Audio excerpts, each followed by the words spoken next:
Good afternoon. Welcome to today's ESRF webinar. Before giving you information about today's presentation, just a technical information. You follow this webinar either via Zoom or on YouTube.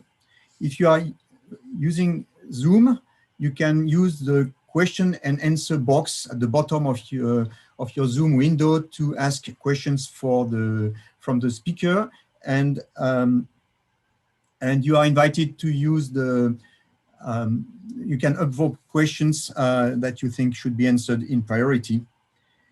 I should mention also that this series of events is supported by the Streamline project from the European Commission. There will be a next webinar in 2 weeks from now by Dan Mannix from the European Spallation Source in Lund and Institut in Grenoble. And now it's my pleasure to introduce today's speaker, who is Montserrat Soler Lopez. Montse studied biology at the University of Barcelona, and then she did a PhD at the Polytechnic University of Catalonia in 2000 on structural biology of DNA. After completion of her PhD, she moved to Grenoble to work as a postdoc scientist at the EMBL. And in 2005, she went back to Barcelona to join a biotechnology company, Crestax Pharmaceuticals, as the head of structural biology unit. In 2008, she was appointed as director of the Experimental Bioinformatics Lab, a joint initiative of the Barcelona Institute of Research in Biomedicine and the Barcelona Supercomputing Center. And finally, in 2014, she came back to Grenoble to the ESRF, where she works as a scientist and a manager of the structural biology group, and also the partnership in structural biology. So the talk, Montserrat's talk today will be about how a sociable protein can hold clues about Alzheimer's origins. Please. So thank you, Patrick, for the introduction. Just to say that I'm the manager of the laboratory, not the structural biology group. This is for Gordon Leonard. So thanks also for the invitation to participate in this webinar series. I'm very happy to be able to share with you the work we have done so far on our social protein. And I hope you find it interesting as much as we do.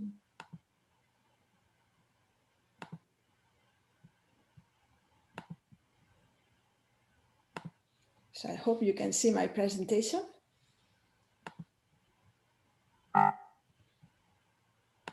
So I will start just describing very briefly Alzheimer's disease. As you probably know, it's a progressive and a fatal brain disease. It's the most common form of dementia, and currently it has no cure because we don't know the origin of the disease. So there are 2 hallmarks: the plaques formed by these amyloid beta peptides, which are formed outside the neurons, and also the fibrillary tangles formed by the tau protein inside the neurons. In addition to these pathologies, we can also observe oxidative stress in the early stages of the disease, and altogether, ultimately, they lead to the decrease in synaptic activity and neuronal loss, which altogether converge into what we know as Alzheimer's disease.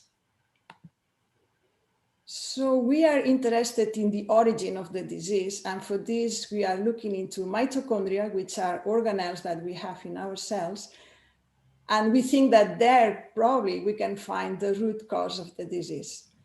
So the brain is it's a small organ, but is consuming a lot of energy, and in particular it consumes 20% of the body oxygen in a resting awake state.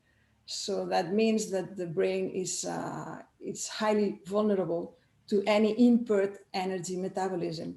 So as I said, the mitochondria are the power, they say the power house of the cell, because they are in charge of producing the energy for the cells. And in the neurons, they are spread all along the axon. And just we can see that they are distributed in the places that ATP, which is the molecule that, the chemical molecule that serves as an energy. So we can see that the mitochondria, they are distributed depending on where the demands of ATP are the highest. So what's happening in Alzheimer's? So we can see that almost, if not all the mechanisms that occur, they are downstream this dysfunction in this mitochondria. So in a way, it looks like if there was an accelerated aging of mitochondria. There is evidence that also these amyloid betas that I was talking about, they are also present inside the mitochondria. They can have also some toxicity effects. We can observe, so there are studies saying that there is a decrease in the energy production and also an increase of oxidative stress, which is caused by the high production of free radicals, which I'm going to explain a bit later in more detail. So in fact, the impaired energy metabolism is one of the earliest and most consistent features in Alzheimer's disease. So when I was in Barcelona, we were interested in finding novel proteins or candidates that could be involved in the origin of the disease. And for this, we used a systems biology approach to find new candidates. I'm not going to go into the details, so this is a bit the summary of the project that we did at the time. We generated an interaction, a protein interaction network, meaning that we found about 1,700 proteins that could be involved in the disease, and that they seem to be highly connected when the disease was happening. So from here, from all this bunch of proteins, we did a cluster analysis to kind of group the proteins into the different functions, and we identified a very interesting candidate, which is exit, that this is the social protein that I'm going to talk about. So exit, we saw that it actually interacts with the enzymes that are in charge of producing the amyloid betas, but also in charge of interacting with the enzyme that is in charge of doing the clearance of those A-beta oligomers. In addition to this, we know that exit is actually a signaling protein that has different functions in the cell. So it was described as a protein involved in the inflammatory response, but it can also go to the nucleus and to activate apoptosis mechanisms, so the kind of the synchronized death of a cell. And it can also translocate to the mitochondria, where it seems to intervene in the respiratory production. Respiration is the equivalent to, say, the production of energy. So based on our findings and the description of what's available in the literature, we came out with a hypothesis proposing exit as actually as a sensor of some pathogenic signals, which could be amyloid beta, for instance. And depending on these pathogenic signals, then exit would be in charge of activating or deactivating different mechanisms, depending on the degree of cell damage. It could activate pathways that could protect the neuron, or if the damage was significant, it could try to repair, or when the damage was irreversible, just to induce the cell to the death. So altogether, that made us think that maybe exit could be a sensor and a molecular link in the A-beta pathogenesis. In particular, we were very interested in the function, in the role of exit in the mitochondria. So looking a bit closer into this production of energy, the energy, as I said, is produced with this chain that we call the respiratory or the electron transfer chain. It's a huge molecular complex. It's formed by 5 different protein complexes, as you can see here. We call it complex 1, 2, 3, 4, and 5. So it starts with complex 1 just by oxidation of oxygen and the oxidation of this molecule that is called NADH. This generates the transfer of electrons throughout the system. And this transfer of electrons is coupled to the translocation of protons in a way that it's formed a gradient of protons along the chain that then is used by the 5th complex, the ATP synthase, to convert ADP molecules into the ATP, which is the molecule for energy. So in Alzheimer's disease, in the brain of Alzheimer's disease patients, so it seems that in particular complex 1 and complex 4 are impaired. So it seems that the activity is heavily perturbed in those 2 complexes. So if we look into complex 1 is the largest enzyme of the chain. It's formed by 45 different subunits. It's about 1 megadalton, so it's a huge protein complex. It's also the major source for the free radicals, or what we call it also the oxidative stress, as you saw, because it's using oxygen to do this transfer of electrons. And in Alzheimer's brain, it seems there is evidence that there are sub-assemblies of complex 1, as if there was a problem in the proper assembly of complex 1. So this huge machinery needs assistance. So we know at least 13 factors that help to the assembly of this complex and make it functional. So the structure of complex 1 is known. So now we know the mammalian complex 1 has been determined by a CryoEM, but also previously some users at the SRF, they managed to solve first the crystal structure of the soluble part. That was the group of Leonid Sazonov. And also later on, they managed to solve the crystal structure of the arm, which is a membrane part. Later on, they managed to find the crystal structure of the entire complex, which that was really fantastic. In addition to the crystal structure, there are also studies done also at the SRF by the group of Volker Zickerman, that they find different states. So it seems that the complex 1 adopts different conformations depending if it's active or inactive. However, we know very, very little about the process of the assembly of complex 1.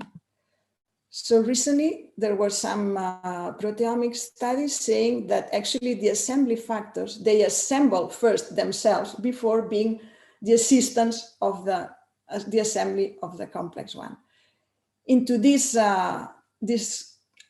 assembly factor complex, we find these proteins, and voila, here it comes again, our sociable protein exit as one of the components of the mitochondrial complex 1 assembly complex.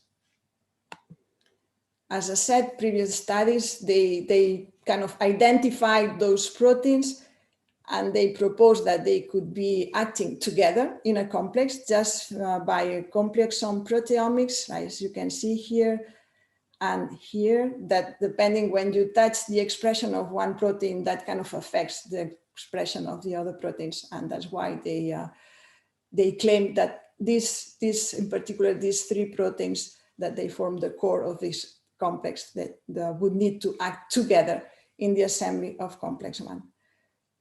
And this is where we started to work on. So we are now focused on those 3 proteins and how this complex can be formed. So for this, we are very fortunate to be at the EPN campus. So the SRF is involved in the partnership with the other institutes on campus, the ILL, the EMBL, and the IBS, forming the Partnership for Structural Biology. And that means that we have access to lots of facilities and platforms that are really critical and crucial for our work. In addition to this, we are also very lucky and fortunate to collaborate with the Institute of Neuroscience of Grenoble, that is based on the health campus, which is also a great collaboration to go a bit beyond the molecular biology and jump into the pathology. So our approach is multidisciplinary. We start with in vitro studies. This is just for the people that are not familiar with the structural biology. So we start with the protein biochemistry, meaning that we have to produce the 3 proteins of interest and check that they are of top quality for our studies. We are also doing the biophysical characterization. For this, we are using a variety of different techniques just to check the complex, for instance, the composition, which proteins are relevant or essential, and the stoichiometry, how many proteins of this and this are forming the complex, and also the folding. We need to know the shape of those proteins in the complex. In addition to this, when we want to achieve a higher resolution to just go in deeper detail, we need to do the structural characterization, and for this we have the X-ray diffraction with for crystallography. We are also using the X-ray scattering for the proteins in solution, and also we are using the electron microscopy. In addition to this, we are using sort of in vivo studies to just check the interaction among the proteins in vivo, either in yeast or in mammalian cells. So when we first started with exit, the first protein, that was the first hiccup. So the protein can be expressed very easily, but as you can see by chromatography, it just forms soluble aggregates, meaning that for our studies, there's nothing we can do with this protein. So then we went to see Darren Hart, and we applied his methodology that it's called ESPRIT. So with this methodology, we could kind of identify which fragments of exit were soluble. We could see that none of the N-terminal fragments of exit were soluble, but on the other hand, there were a few at the C-terminus that were highly soluble and highly expressed. And actually, the most interesting fragment is the same as the isoform 3 of exit, which just takes the C-terminal part, and which previously had been identified at the transcript level, but never at the protein level. So that was also very interesting. So meaning that we couldn't get N-terminal exit, but we could work with the C-terminal exit. After that, we went to see if ACAD9, the other partner, could be expressed, which is, and in this case, we had no problems. ACAD9, as you can see here by light scattering, it just eludes here as a homodimer, as previously suggested, and is very homogeneous. And for NDUFAF, this is a very unknown protein. It's small, but still it's not very soluble, but we can see by MALS that it's a monomer. And regarding exit, by kind of a surprise, we could see that it's actually a dimer in solution. So we then did some SAGs on this C-terminal exit, and we could see indeed that the exit was stable as a dimer. So then what about ACAD9? So ACAD9 also has other functions. It's similar like exit. So ACAD9, it's, as the name states, it's an acyl-CoA dehydrogenase, meaning that it's the first enzyme in this process that we call it fatty acid beta oxidation. And it's another mitochondrial metabolism pathway in addition to the respiratory chain. So ACAD9, just by the dehydrogenation of fatty acids, it manages to reduce this cofactor, the FID. We are gonna talk a lot about this. So then the reduction of this cofactor just generates the transfer of 2 electrons. These 2 electrons travel along these electron transfer flavoproteins until they can reach again the respiratory chain. In the same way, this fatty acid, which has, it's shorter, that's the effect of the dehydrogenation, can enter into the beta oxidation spiral to finally produce acetyl-CoA, and this acetyl-CoA is the entry point for the Krebs cycle. So as you can see, these main 3 pathways, main metabolism pathways, are very well connected in mitochondria. So when we produced ACAD9, we wanted to see if indeed ACAD9 contains the FID. So, and here you can see FID in its oxidate state, it's yellow.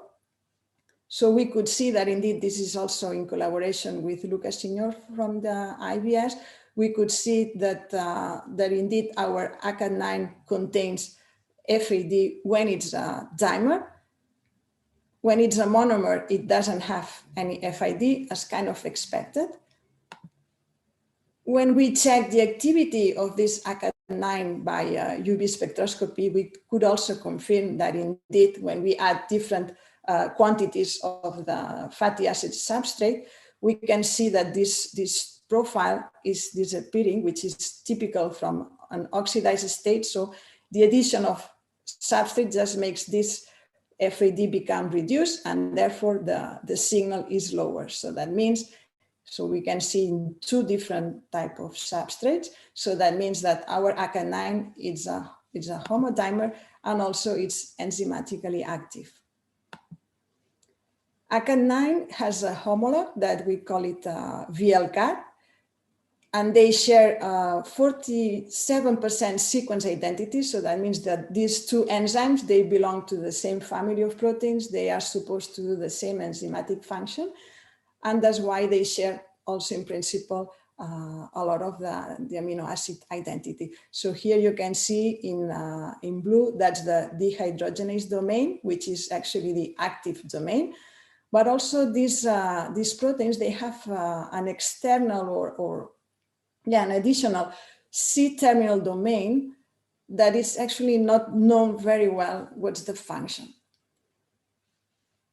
So when we check our ACAD9 sample by negative staining electron microscopy, this is in collaboration with Irina Gucci at the IBS, we could see that ACAD9 forms this kind of compact particles.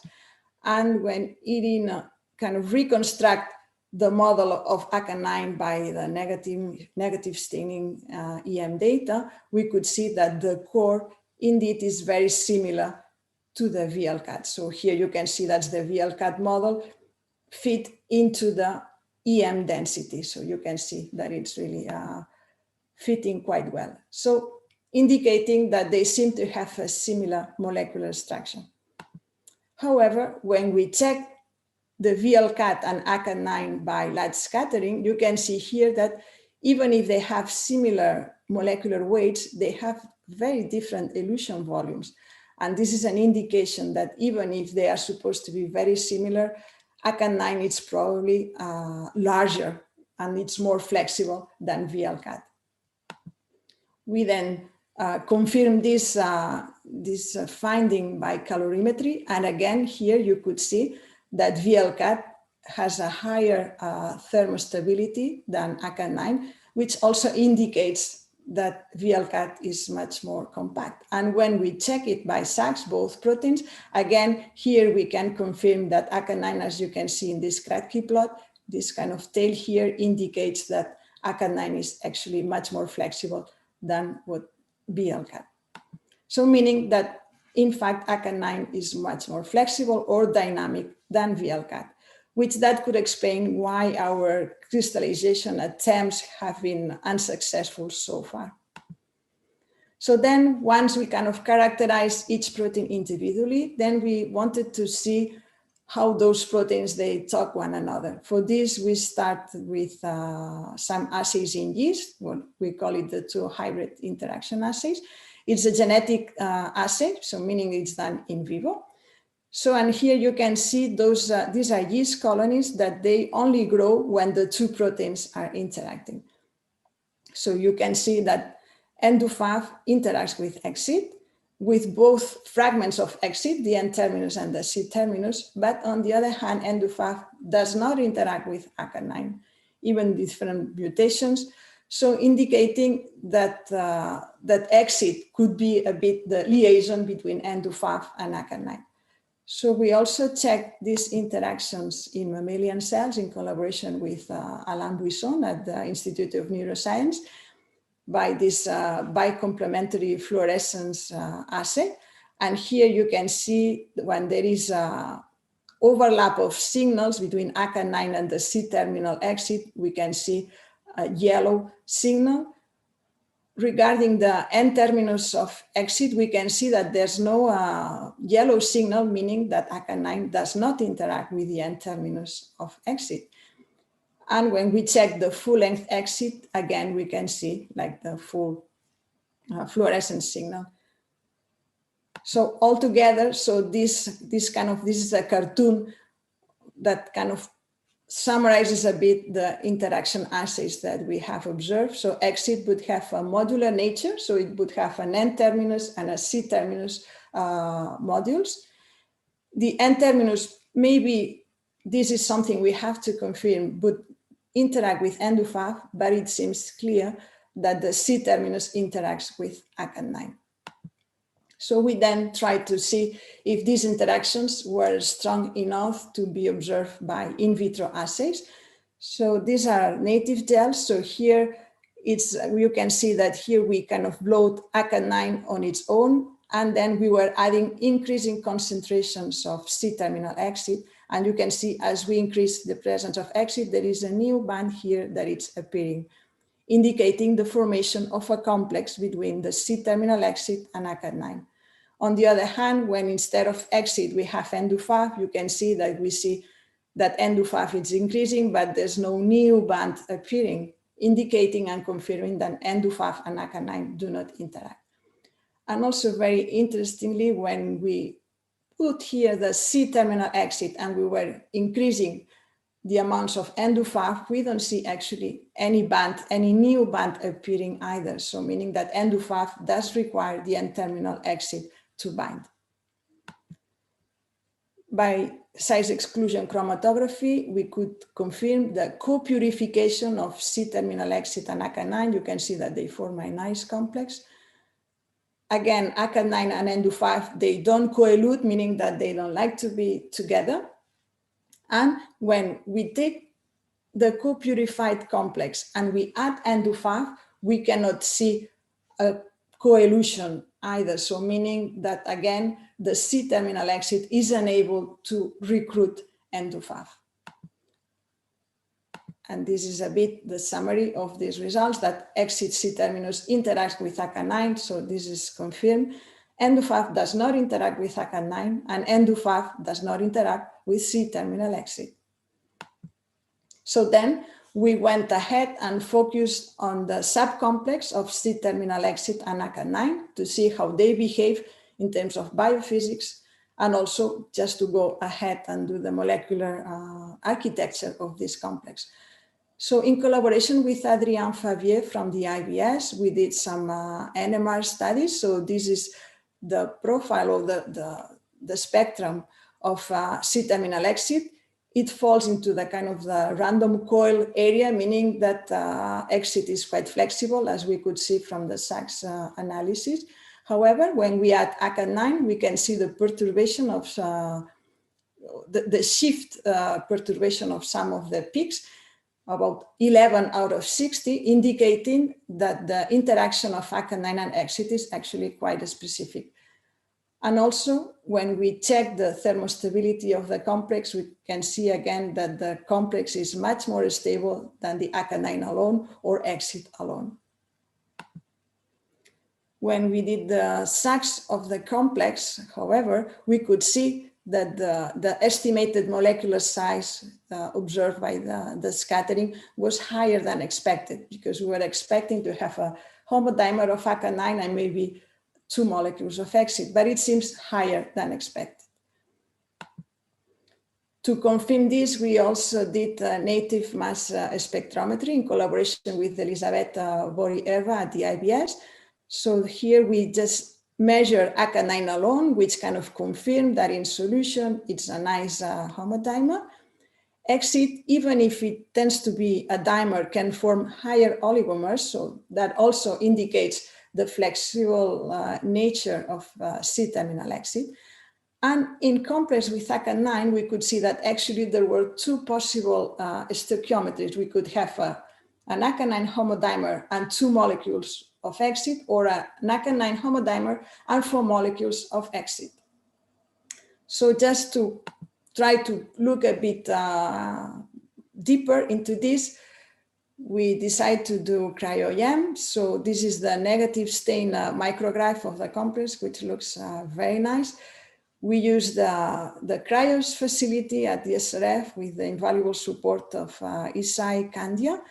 And this was done in collaboration with Irina Gucci's team at the IBS, that, as you will see, they have done a tremendous work to analyze this data, because we could see that actually those micrographs show that the complex has a preferential orientation, which made the analysis of this data very, very challenging. And as I said, Irina and her PhD student, Matthew Jessop, they did a fantastic work. They spent almost 2 years analyzing this data. And you can see here a bit the workflow that they followed.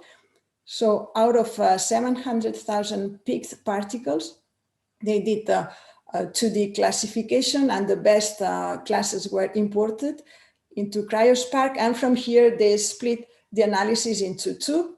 First, they applied a symmetry and a mask, so just to get the core of the complex so that we could kind of fit the secondary structure elements into the density map.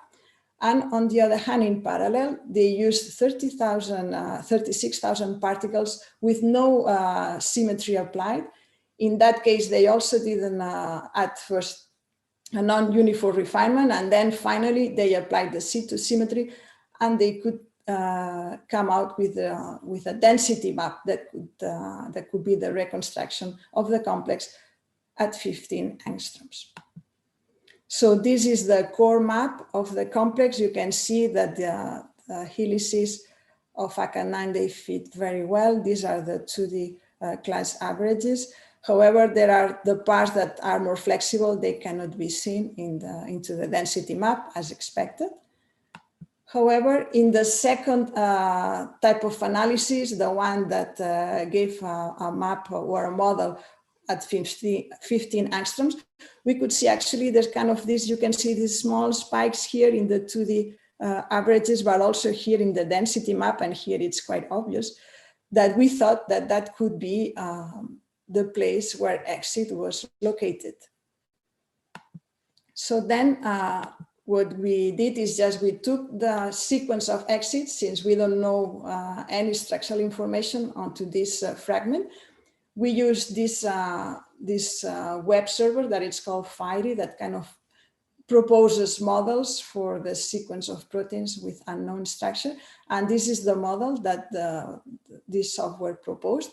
And actually, it's very neat if you see into this little movie that those densities here, they fit very, very well with C-terminal exit.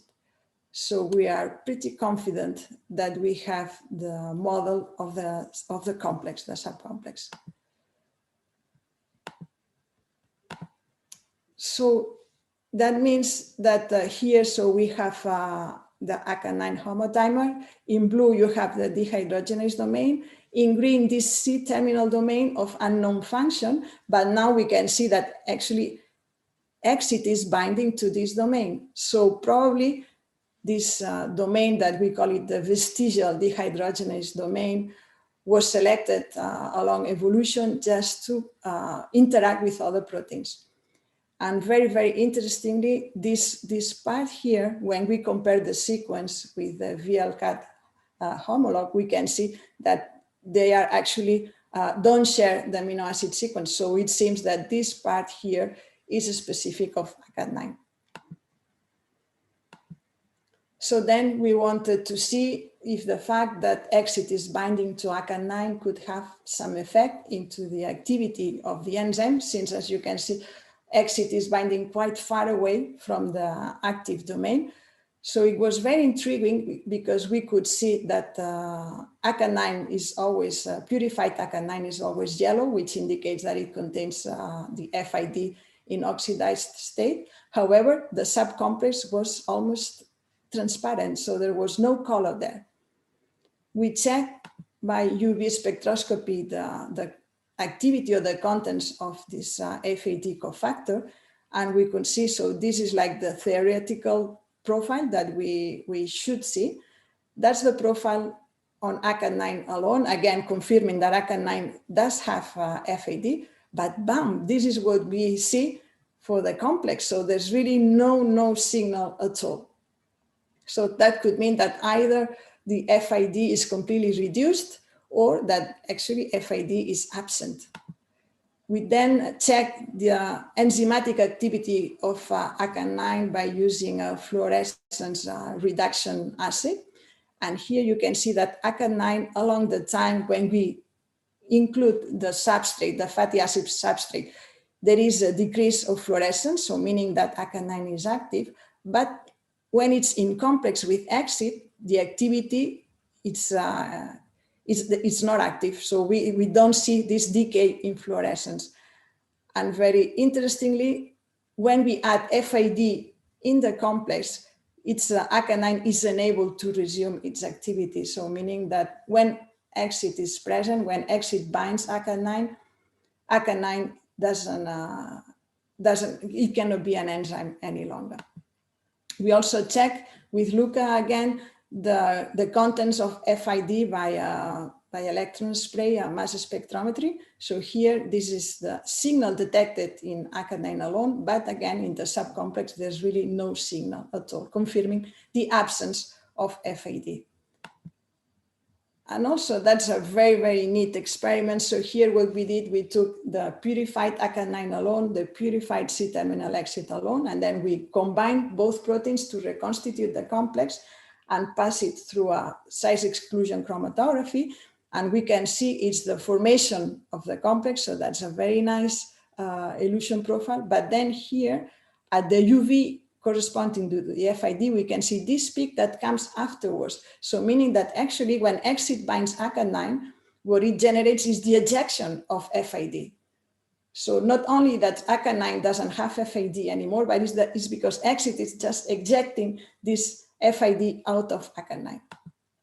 So we can say that actually exit shuts down the dehydrogenase activity of ACAN9. So then compared to VLCAT, we just took our core map and we superpose it with the map of VLCAT, just filter at the same resolution, around 8 angstroms. And we could see that the places or the locations where the FID was supposed to bind, here in red, they were actually empty in ACAT9. And if we look at the density maps of both models, you can see that the FID is clearly visible here for the density, while in our complex is absolutely empty.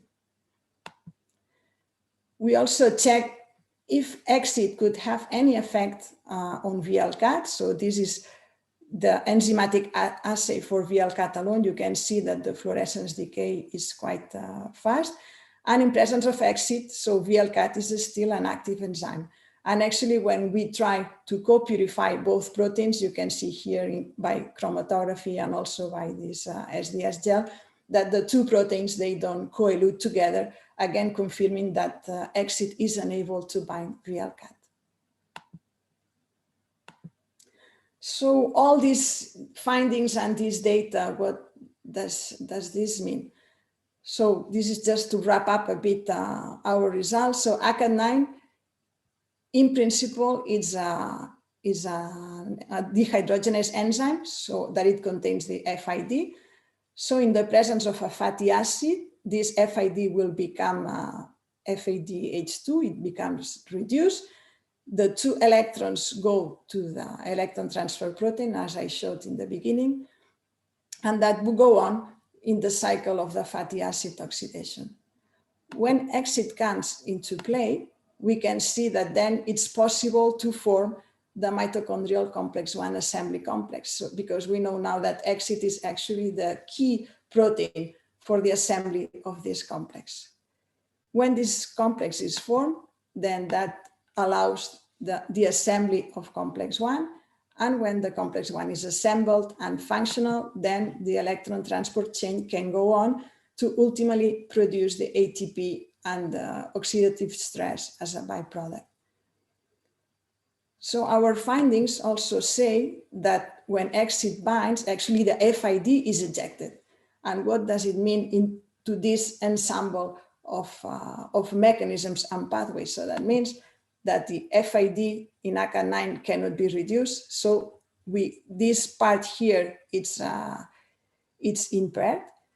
If this part cannot be executed, that means that those electrons cannot be transferred. And actually we know that the electrons from the electron transfer flavoprotein, they can travel and go to the ubiquitin pool from the respiratory chain as another way of transfer electrons and generate ATP. So if this cannot happen, this part cannot happen either. So indicating that when exit binds ACAT9, it's just forcing ACAT9 to stop its enzymatic activity and obliges ACAT9 to be engaged into the formation of complex 1. And why all this would be important or biologically relevant in mitochondria. So here you can see that if exit impairs this process here, then it's like if exit is trying to make sure that the complex 1 is assembled and functional before the transport chain can go on. If complex 1 is not properly assembled and still we could have the transfer of electrons bypassing this part here, we could have an aberrant activation of the transport chain, and that would be very, very detrimental for the generation of energy and the coordination of the metabolism pathways in the mitochondria. And now you might be wondering, I've been talking about all these mechanisms, and I haven't said a single word about Alzheimer's or the amyloids. So we know that the accumulation of amyloid beta peptides occur inside the mitochondria. There is a recent paper saying that actually in the brain of Alzheimer's mouse model, it seems that exit is actually downregulated. So that was a very nice result for us.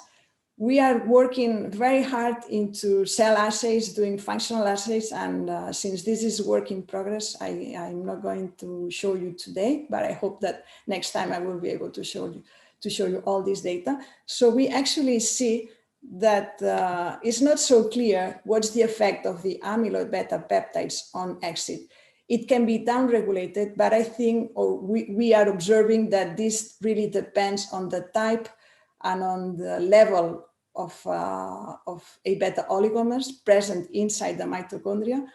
So exit can be downregulated, but as you know, exit is it's a multifunctional protein, so it can also be translocated outside the mitochondria. So there are many more things that can happen in the beginning of this accumulation of A beta oligomers.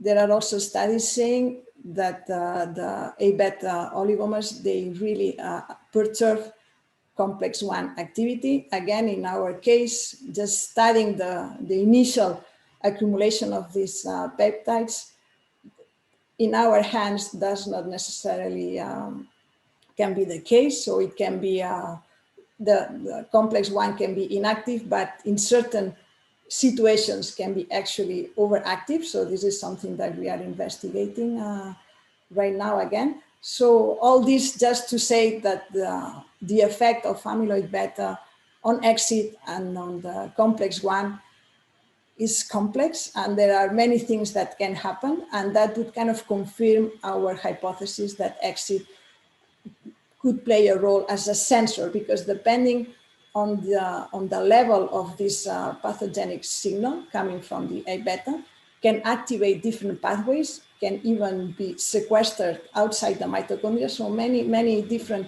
events can be coordinated by exit just to start to repair or to induce the neuron to apoptosis. So which are our future perspectives after this? So there is a lot of things still to do. We just had the first results of this project. So our aim is to continue with the molecular characterization of the mitochondrial complex 1 assembly complex and its association with the complex 1. For this, we are planning in using all these different methods, but also we are interested in checking the functional studies of this complex in neuronal cells and also on brain tissue. For this, we can go beyond the structural biology and do many other experiments. Fortunately, we have all these methods available at the ESRF and on campus. So that's really a very good news for us. And this is our ultimate goal. We want to investigate the role of this complex first in the assembly of complex 1, but also as a potential link between the neuronal bioenergetics and the Alzheimer's disease, the initial stages when mitochondria are primarily affected by the A-beta toxicity. And this brings me to the most important slide, that it's the people that made this work possible. I would like to thank in particular Gabriele Jacquin, who was a former postdoc at the SRF in our group, and he was key in this project. He was involved in all the data that I showed you today. Also, Roman Rouvreau, he was a PhD student focused mainly on ACAD9. Samira Kajui, she has been instrumental since the beginning of the project. She's now doing all the cell biology as well. Lindsay McGregor, she joined us recently, a few months ago as a postdoc, and she already has a very nice data. So she's really doing very, very well. Melissa Saidi and Lina Ketabi, they have been also key components of this project. And we were fortunate to have very talented students that went along these years since we started in 2014. Anaïs Chrétien, James Hurt, Albert Miguel, and Serena Pantalone. I would also like to thank all the people in the biology laboratory. Isai Kandia, she's in charge of the cryos at the CM1 platform at the ESRF. She has been invaluable. Her support has been amazing. I would also like to thank Mark Tully. He's the SACS expert. And particular thanks to Christoph Müller-Dickmann, deputy head, and Gordon Leonard, which is the head of the structural biology group, because they have been also very supportive and key in this project. In the Institute of Neurosciences of Grenoble, I would really thank Alain Buisson and Eve Vorel. At the IBS, as I said, Matthew Jessop and Irina Guce, they have been instrumental. So we go on with collaboration. They have done a tremendous amount of work. Maria Bacha has been also involved in the project, and then many, many different people at the IBS, Adrien Fabier for the NMR, Elisabetta Bori-Erber for the native mass spectrometry, Lucas Signor for the electron spray mass spectrometry, Caroline Maas for the light scattering, Philippe Maas and Darren Hart for the SPRI technology, which was supported by the Instrac Eric. Daphna Fennell, Ambroise Desfos, and Guichon for the support at the EM facility at the IBS, and Carlo Petosa for very, very fruitful discussions and always having a very, very interesting insights. I would also like to thank our collaborators from the ILL, which we are working on the SANS part of the project, Sylvain Prévost, which is the responsible of the D11 line, Valerie Lowe, Michael Hardline, and Trevor Forsyth. They have been also very, very supportive and instrumental in the project, and all the D-Lab people. Sergei Grudinin from the INRIA, which has been analyzing the SANS data with Sylvain Prévost. At the MBL, there was Martha Vrenick, that now she's back to Germany, that she was also our SACS expert, and Michelle Holmes as an EM expert as well. I would really thank the Partnership for Structural Biology for access to all these platforms, and also the Partnership for Soft Condensed Matter, which allowed us to use all the calorimetry assays. And thank you so much for your time. Thank you very much, Montse, for the very impressive presentation. So I remind to all participants that you're invited to use the question and answer box to ask your questions, and you can upvote questions there. Maybe to give people time to come in and ask their questions, I like to start with maybe quite naive questions. I'm not a biologist, so I look at this from a very remote viewpoint. The title of your talk says that the exit can hold clues about Alzheimer's origin. So from those clues, can one suggest some directions for prevention of Alzheimer? That's the $1 million question.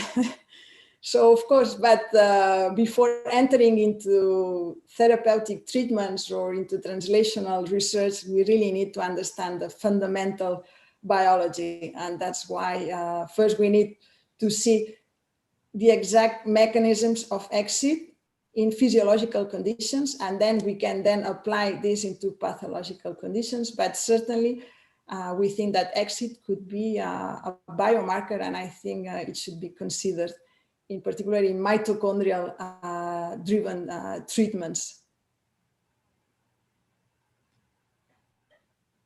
Thank you.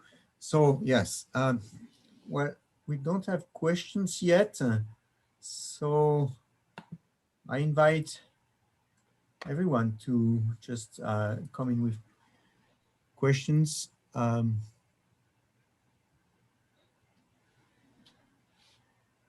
So it seems people are impressed.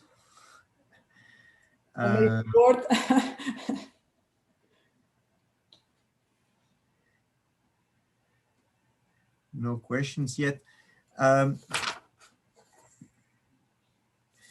Maybe I come in with some other naive questions. At the beginning of the talk, you mentioned that there was an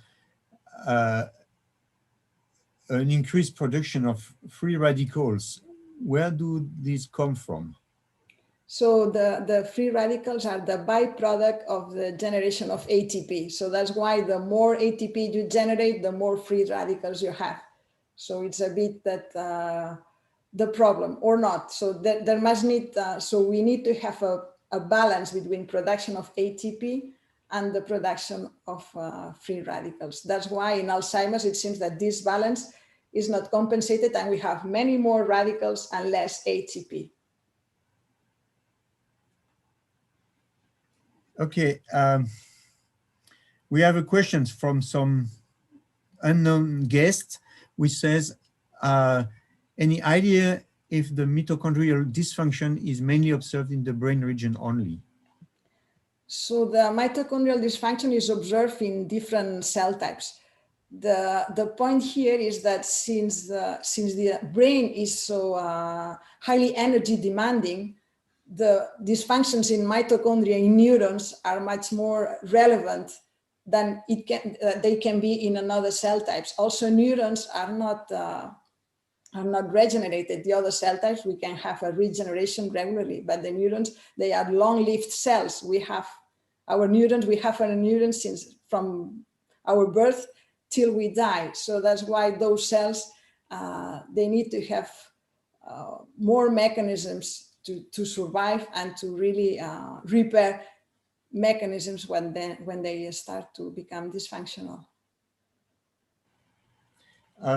So it's not really a question, but it's a message that was sent through the chat from Rudolf Dimper, which congratulates for the presentation and says it shows how important it is to use different analytical techniques to advance on such a complex issue. Would you like to comment on this? First, thanks, Rudolf. That's very kind of you. So yeah, I think this was probably a very kind of atypical presentation from the ESRF because it's not based on a single method, but we have been using X-ray science, but also other techniques. So yeah, and I think that's the way we have to go for biological projects where they really need this multidisciplinarity just to see things from different angles and different perspectives. Yeah, I think this was also stressed by your final slides, pointing out the contributions of all the people involved in the project. That was not one of the least impressive slide in the presentation. Absolutely, absolutely. Okay, I think we have a question from Gerlinde Sulzenbacher, who says, maybe a very awkward question, there is a gap between fundamental and applied science. Have you engaged contact with the medical field? Thanks, Gerlin, for the question. So not yet, but that's why we collaborate with the Institute of Neuroscience. So Professor Wison, he's an expert on Alzheimer's. And that's why we are collaborating, because they can they give us their insights about the pathology, and they are experts on amyloid. So that's why we try to combine this fundamental research with more applied research. But going to medical, I think it's quite early yet to talk about this. Next, a question from Katzaniga, maybe first name, I'm not sure. Do you think that exit is involved in oligomerization of beta amyloid during the prion-like propagation in Alzheimer's disease? So that's a very interesting question. And actually, we don't know what comes first. It's amyloid beta that is perturbing exit, or is exit that is perturbing the accumulation of amyloid beta. So it's a bit the question, who comes first? And this is what we are working on to kind of elucidate the synchronization, or how things become on time. Thank you.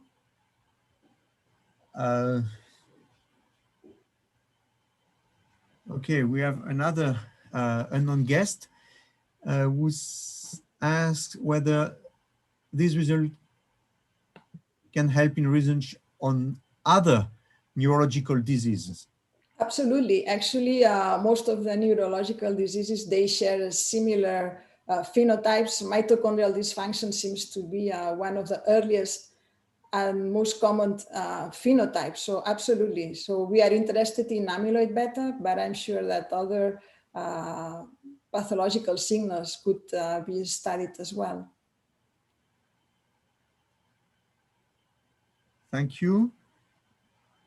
It seems we have exhausted questions. So let me thank again Montserrat for a brilliant presentation. I thank also Anne-Françoise, who helped us with the technique, and all the communication unit staff for their assistance, and also the funding through Streamline European Commission project.